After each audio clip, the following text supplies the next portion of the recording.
বিনোদনের জন্য অথবা নিজেকে ফিট রাখার জন্য। আর আমি আসলে অনেক দিন ধরে মানসিক অশান্তিতে ভুগছিলাম, তো আমি যখন সাইক্লিং করি কিছুটা রিলিজ পাই।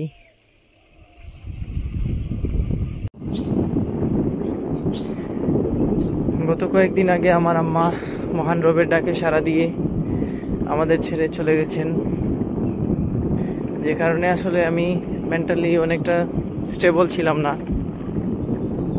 আসসালামু আলাইকুম দর্শক, আমি এখন অবস্থান করছি হবিগঞ্জের নবীগঞ্জ উপজেলার ফরাসতপুর গ্রামে। আজকে আপনাদের সামনে এই এলাকার প্রাকৃতিক ও নৈসর্গিক সৌন্দর্য তুলে ধরার চেষ্টা করব। আশা করি আমার সঙ্গে থাকবেন এবং পুরো ভিডিওটি উপভোগ করবেন।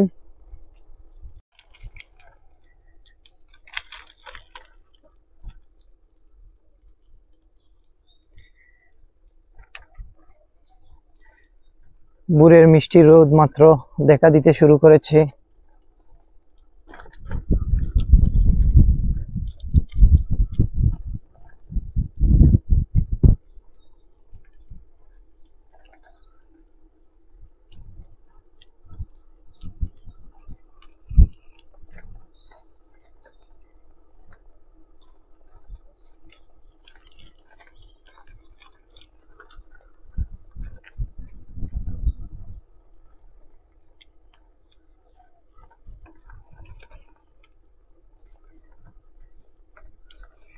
কিছুক্ষণ আগেও আকাশ কিছুটা মেঘলা ছিল।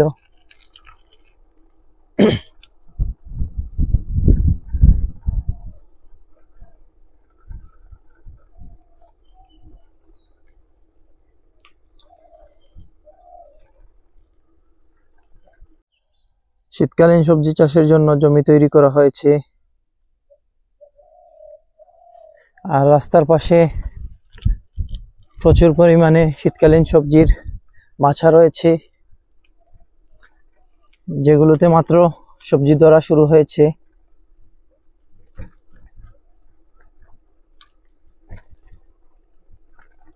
শিম আর চিচিঙ্গার মাচা এগুলো।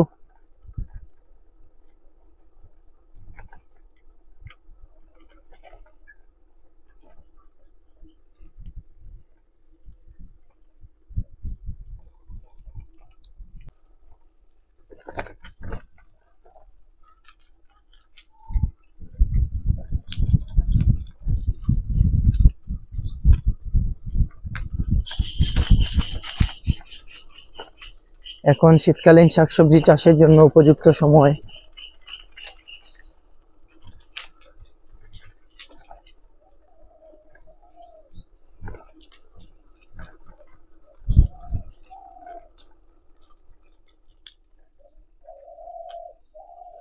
এটা হচ্ছে বাইতুন নূর আলমপুর দক্ষিণ পাড়া জামে মসজিদ। মাশাআল্লাহ, এটি অত্যন্ত সুন্দর একটি মসজিদ।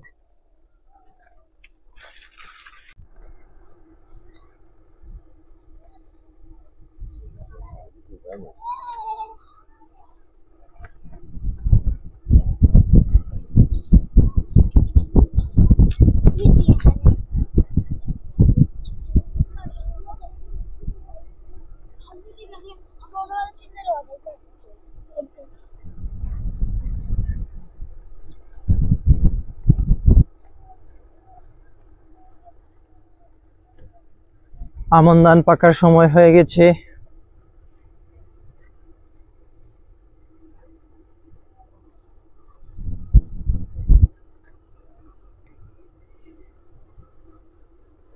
রাস্তার পাশের বাড়িঘরগুলো অত্যন্ত দৃষ্টিনন্দন এবং নান্দনিক। রাস্তার পাশের বাড়িঘরগুলো অত্যন্ত সুন্দর এবং দৃষ্টিনন্দন। এই রাস্তাটি মৌলভীবাজার জেলাকে নবীগঞ্জ উপজেলার সাথে সংযুক্ত করেছে।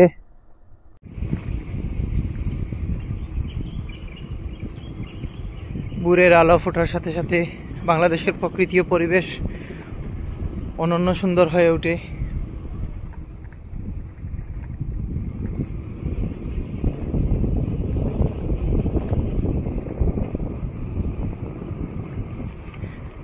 ভোরের সোনালী মিষ্টি রোদে ছেয়ে গেছে চারিদিক।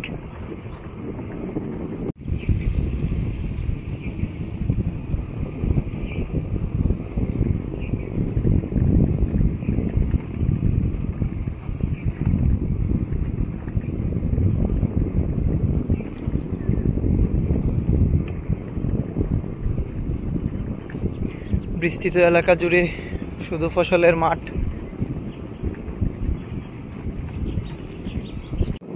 এই সৌন্দর্যটা উপভোগ করার অনুভূতি অন্যরকম।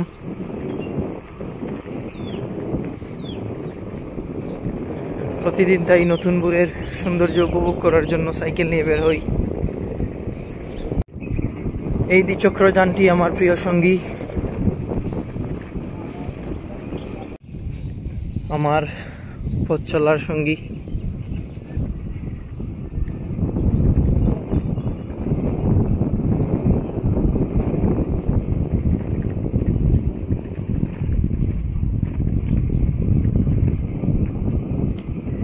এই বাইসাইকেলের টাকা দিয়ে আমি দুটি মোটরসাইকেল কিনতে পারতাম। যারা সাইক্লিং এর জগতে আছেন তারা জেনে থাকবেন ভালো ভালো এক একটি বাইসাইকেলের দাম কেমন হতে পারে। এই সাইকেলের পিছনে যে টাকা এক্সপেন্স করেছি সে টাকা দিয়ে আমি দুটি মোটরসাইকেল কিনতে পারতাম, কিন্তু আমার এখানে একটা সাইক্লিং এর মধ্যে একটা প্রশান্তি কাজ করে, তাই আমি আর মোটর বাইকের দিকে মুভ করিনি।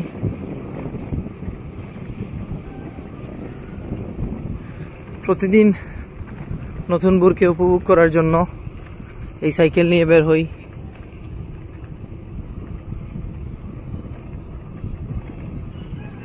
এই সাইকেলে কত জায়গা ঘুরেছি আমি নিজেও জানি না, কত গ্রাম, কত পাড়া, মহল্লা, ইউনিয়ন, জেলা, উপজেলা, প্রচুর জায়গায় ঘুরেছি এই সাইকেল নিয়ে। গ্রামের মানুষের পরিপাটি নিরিবিলি সুন্দর বাড়িঘর,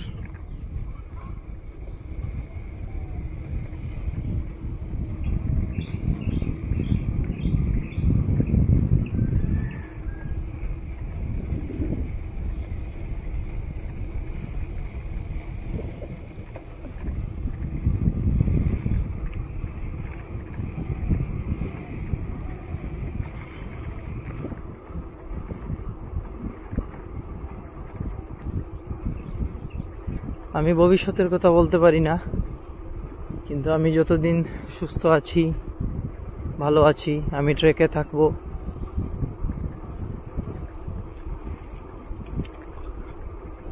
এটা আমার বড় প্রত্যাশা।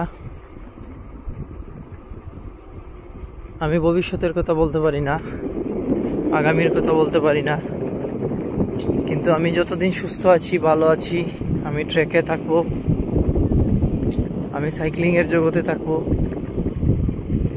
সেটা একা হলেও। দীর্ঘদিন ধরে সাইক্লিং এর অভিজ্ঞতা থেকে বলছি, এই সাইকেলের সাথে একটা ইমোশন জড়িয়ে আছে, যেটা আসলে হঠাৎ করে ছেড়ে দেওয়া সম্ভব নয়।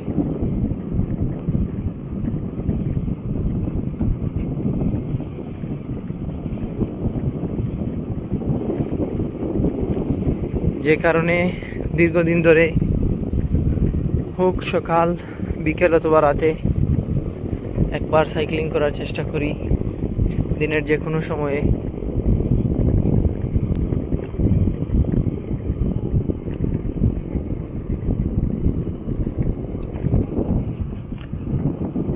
যাই হোক, এটা আমার পার্সোনাল অপিনিয়ন, আমার ব্যক্তিগত কিছু কথা যেগুলো আসলে পাবলিকলি কোনোদিন বলা হয়নি,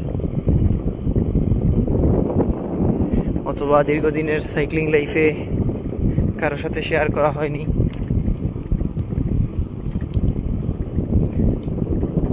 আপনাদেরকে আজকে জানালাম। মাঝে মধ্যে অনেকেই প্রশ্ন করেন, তো এগুলো আসলে অগুচালু কথাবার্তা, তারপরেও আশা করি আপনাদের ভালো লাগবে। আপনারাও চেষ্টা করতে পারেন। সাইক্লিং এর জগৎটা আসলেই খারাপ না। আমাদের দেশ থেকে দিন দিন স্পোর্টস সেগমেন্টটা হারিয়ে যাচ্ছে। বিনোদনের জায়গাটা হারিয়ে যাচ্ছে আমাদের দেশ থেকে, যে কারণে এই সাইক্লিং, ফুটবল, ক্রিকেট, খেলাধুলা করা এগুলো আসলেই জরুরি বিনোদনের জন্য অথবা নিজেকে ফিট রাখার জন্য। আর আমি আসলে অনেক দিন ধরে মানসিক অশান্তিতে ভুগছিলাম, তো আমি যখন সাইক্লিং করি কিছুটা রিলিজ পাই।